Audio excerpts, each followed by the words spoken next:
The healthcare debate among senators rages on, and of course, Republicans are trying to rush a vote for a replacement plan for the Affordable Care Act before the procedural instructions run out of time, and all of a sudden they will have to do more than just get a simple majority in the Senate in order to pass this replacement proposal.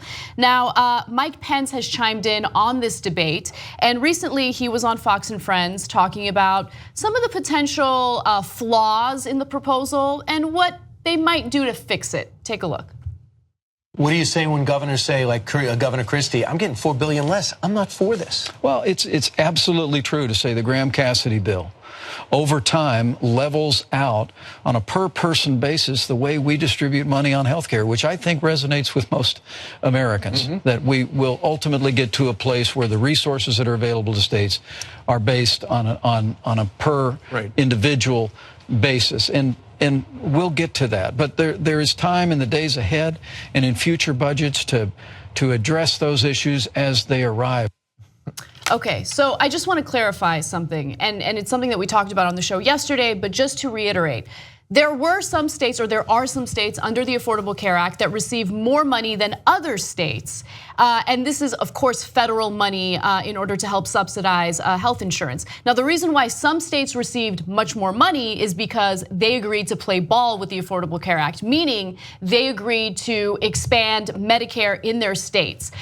There are other states, red states in particular, who did not care about the best interests of their constituents, refused to take that money because they refused to take advantage of the positive components of the Affordable Care Act. And so I just want to make that clear, because Republicans are spinning that and making it seem as though, oh, the liberal states are getting all this money while the red states are getting screwed over by the Affordable Care Act. That was the decision by the lawmakers in those states. Yeah, they could have gotten the money as well. All they had to do was ask for it, and it was so that their voters, their constituents, could actually have better health care. They said, no, we don't want our citizens to have better health care. So even though it's money we can take, we're not gonna take it, and we're gonna deny our own citizens. So that was their decision. Now on this Pence video, I'm greatly amused by one thing he said. Now, so first he said, look, this levels out on a per person basis.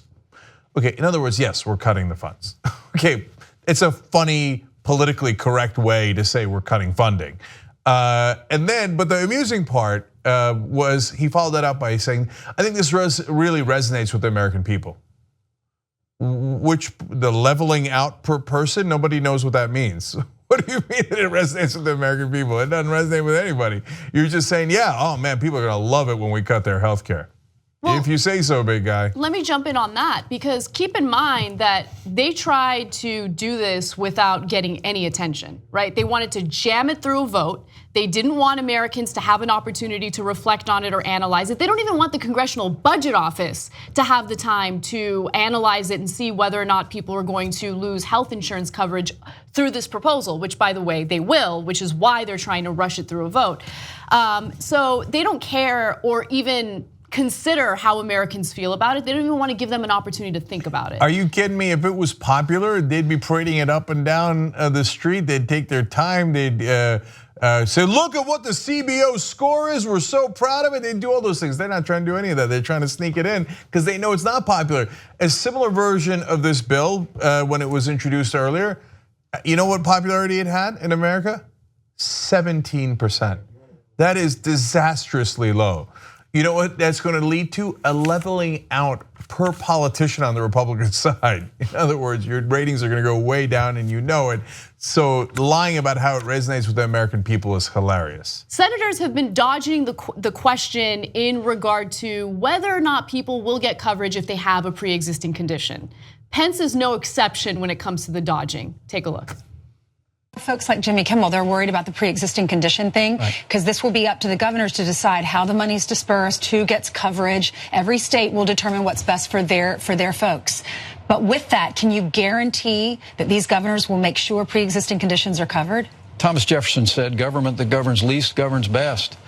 I mean, the question that people ought to ask is, who do you think will be more responsive to the healthcare needs in your community? Your governor in your state legislature, or a congressman and a president in a far-off nation's capital? Yeah, no one asked you a philosophical question about the role of government. We just want to know whether or not people with pre-existing conditions will get coverage. Now, let's be just absolutely clear. You guys heard that for yourself. That means no, you will not be covered if you have a pre-existing condition. Because she asked a very clear question, to her credit, on Fox and Friends, okay? And he did not answer the question. Instead, he said, well, we're gonna leave it up to the states because that's what Thomas Jefferson would want. In other words, yes, your state can allow for insurance that takes away protections for people with pre-existing conditions.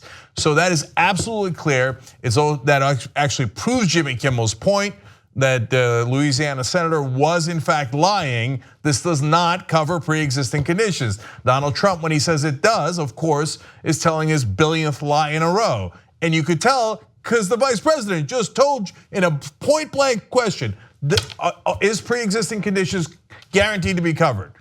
And he said, no, it's gonna be up to the states like Jefferson would want. There it is. Look, it's clear that they are not doing anything that's gonna benefit us. There's a reason why they don't want the public to reflect on it and analyze it. There's a reason why they don't want to give the CBO an opportunity to do it. There's a reason why they're rushing this so they can pass it with a simple majority rather than having a larger portion of the Senate agree on it. And it's just pathetic. And the reason why this story is getting attention is because people are more aware of what's going on in politics today, and because people like Jimmy Kimmel continue to harp on this issue with good reason, okay? So finally, I'm amused by the idea of Republicans quoting giant progressives in history whenever they think it suits their purpose. Oh, Martin Luther King, I mean, he would have been a Republican. No, of course, yeah, I mean, sure, buddy, of course. Look at the actual history of Martin Luther King. And by the way, what he actually said about Republicans, even though at that time they were just beginning to switch over to being the far right insane party that they wound up developing. He could see that ahead of time. And Jefferson was a radical liberal. He was so radical, he did a revolution against the establishment. You think Jefferson would have been like, oh, draconian plans where that screws over the American people? I kind of love it. Not sure you got the right guy there, buddy. Help us build independent media together. Come join us, tytnetwork.com/join.